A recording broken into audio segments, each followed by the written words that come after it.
রাজনৈতিক মত পার্থক্য তো থাকবেই, কিন্তু মানুষ হাসপাতালে এসে চিকিৎসা পাবে না, এইটা তো কোনোভাবে গ্রহণযোগ্য কোনোভাবে হতে পারে না।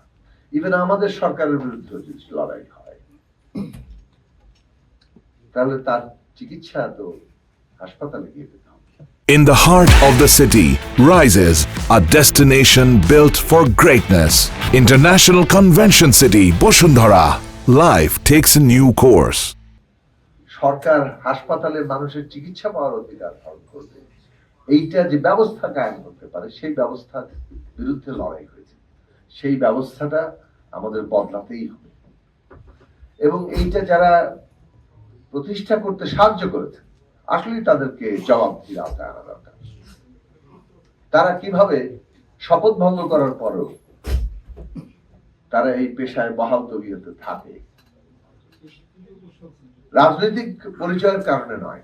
রাজনৈতিক পরিচয় যে কারো ব্যক্তি থাকতে পারে, রাজনৈতিক মত বিশ্বাস থাকতে পারে, কিন্তু একজন চিকিৎসক তিনি আসলে তার কর্তব্য পালনে অবহেলা করেছেন, তিনি শপথ ভঙ্গ করেছেন, সেটা তাকে জবাবদিহির আওতায় আনা দরকার এবং এরা শনাক্ত হওয়া দরকার।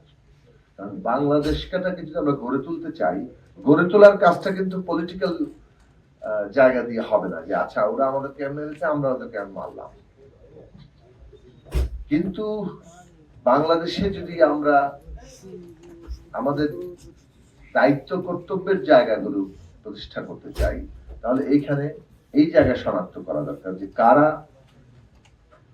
এই চিকিৎসা দেওয়াটাকেও রাজনীতিকৃত করে তুললো, এবং সেইটা তারা যে চিকিৎসা দেওয়ার আর যোগ্যতা হারিয়ে ফেলেছে সেটাও শনাক্ত করা দরকার।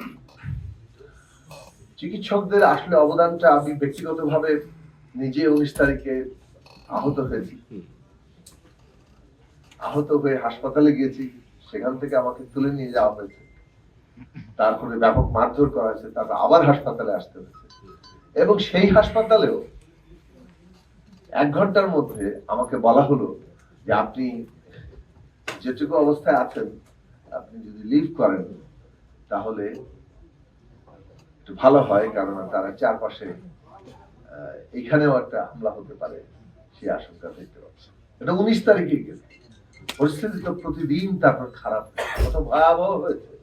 18 তারিখেই সেটার ভয়াবহ চেহারাটা আমরা দেখে ফেলেছি। কিন্তু এই যে প্রতিদিন যে খারাপ হওয়া, এবং সেইখানে যে ডাক্তাররা, এই যে একজন বসে আছেন যারা নিজেদের জীবনের ঝুঁকি নিয়ে বলা চলে এই মানুষকে চিকিৎসা দিয়েছেন, তারা যে দৃষ্টান্ত স্থাপন করেছেন সেইটা বাংলাদেশের আদর্শ হওয়া দরকার। সেইটা যাতে গৌরবান্বিত হয়, কেবল তাই নয়, ওইটাই যাতে আমাদের এখানে বৈশিষ্ট্য, ধরন, এবং আমাদের এইটাই পেশাগত